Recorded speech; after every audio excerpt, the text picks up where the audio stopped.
नमस्कार साथियों, मैं आपका दोस्त motivational speaker, leadership consultant and life coach. आज मैं आपके सामने बहुत ही गंभीर विषय के बारे में बात करना चाहूँगा। वो विषय है जो देश के निम्न मध्यम वर्गीय परिवार हैं, उनके बच्चों को क्वालिटी बेस्ड शिक्षा का न मिल पाना, क्योंकि उन परिवारों की इनकम आमदनी इतनी कम होती है कि वो अपने परिवार का भरण पोषण ही कर पाते हैं। ऐसे में वो अपने बच्चों को प्राइवेट स्कूलों में नहीं भेज पाते। कारण क्या है? क्योंकि जो प्राइवेट स्कूल होते हैं वहाँ की शिक्षा इतनी महंगी है कि वो मध्यम वर्गीय परिवार, निम्न मध्यम वर्गीय परिवार वहाँ पर अपने बच्चों को पढ़ाना एक सपना भर समझते हैं। और जो सरकारी स्कूल होते हैं उनकी शिक्षा इतनी ज़्यादा क्वालिटी बेस्ड नहीं होती है। वहाँ पर क्या होता है कि शिक्षकों का आना जाना लगा ही रहता है।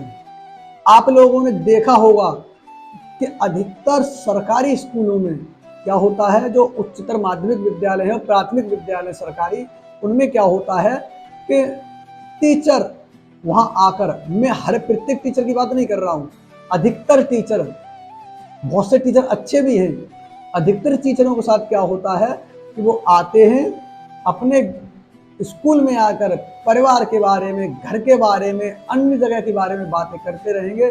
उनके लिए बच्चों की शिक्षा से उनको क्या पढ़ाना है, क्या नहीं पढ़ाना है, क्या अनुशासन रखना है, इससे कोई मतलब नहीं रहता है। वो केवल आकर अपने घर परिवार की बातें वहाँ पे करते रहते हैं। हमारे भारतवर्ष में शिक्षक का पद बहुत ही सम्मानित पद माना गया है। हमारे यहाँ प्राचीन काल से ही गुरु शिष्य परंपरा को बहुत ही पवित्र परंपरा माना गया है। और यहाँ पर गुरुओं के बारे में, शिक्षकों के बारे में अनेक विद्वानों ने अपने अपने अलग अलग मत दिए हैं। आचार्य चाणक्य कहते हैं कि शिक्षक कभी साधारण नहीं होता है, शिक्षक कभी साधारण नहीं होता है।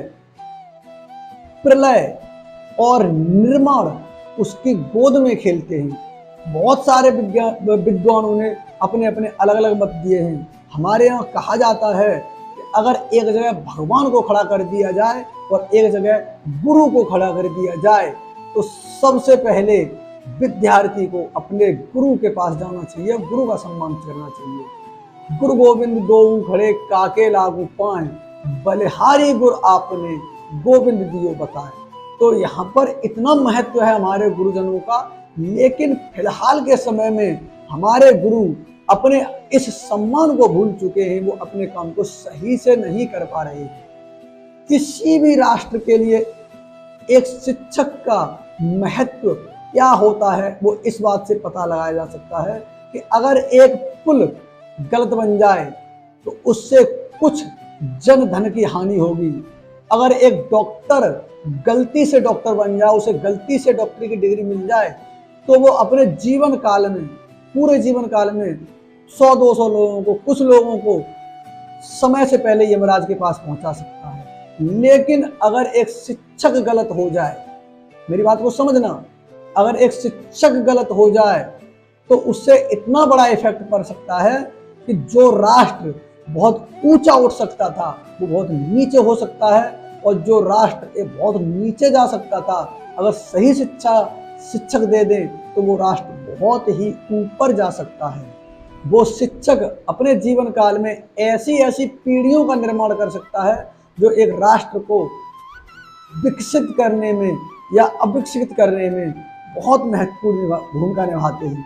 मैं पूरे सम्मान के साथ हाथ जोड़कर विनती करता हूं आप शिक्षकों से कि गुरुओं, शिक्षकों, आप अपने काम को पूरी ईमानदारी के साथ कर दीजिए तो मैं मानता हूं ये राष्ट्र बहुत आगे जा सकता है।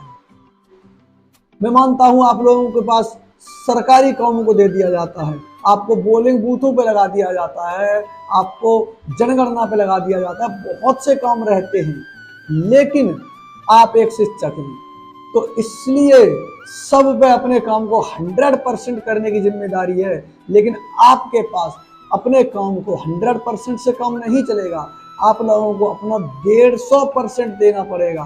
क्योंकि जब आपको समय मिले उसी समय पे, आप जो भी समय मिलता है उस समय में आप अपना 50% दो और उसमें अपनी वो क्वालिटी बेस्ड शिक्षा दे दो जिससे कि बच्चे बहुत आगे बढ़ जाएं, बहुत विकसित हो जाए, उनका माइंड इतना डेवलप हो जाए कि वो आपको आने वाले समय में बहुत ही सम्मान से देखे, बहुत ही गौरव से देखे।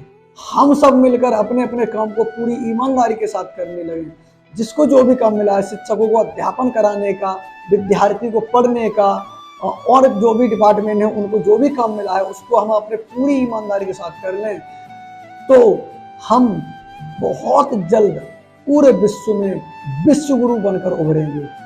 हम सब ने मिलकर 20-25 साल पूरे मन से, पूरी ईमानदारी से अगर काम कर लिया तो मैं मानता हूं 19वीं सदी इंग्लैंड की थी, 20वीं सदी अमेरिका की थी, तो 21वीं सदी 100% हमारी होगी, क्योंकि आज हम पूरे विश्व में सबसे युवा शक्ति के धनी हैं। हमारे पास विश्व की सबसे ज्यादा युवा आबादी है। हम इसका फायदा तभी उठा सकते हैं जब हमारी जो नस्लें हैं, शुरुआती शिक्षा है वो सही होके जा पाएगी, तभी हम अपने इस युवा शक्ति का फायदा उठा सकते हैं। मैं अपने हिस्से का काम कर रहा हूँ, आप भी अपने हिस्से का काम कर दीजिए। इस वीडियो को अधिक से अधिक शेयर कीजिए जिससे कि ये वीडियो उन शिक्षकों के पास पहुंच जाए जो अपना काम पूरी ईमानदारी से नहीं कर रहे हैं, जो काम चोरी कर रहे हैं।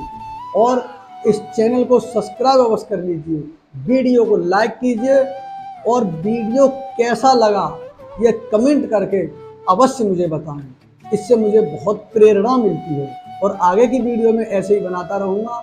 बहुत बहुत धन्यवाद।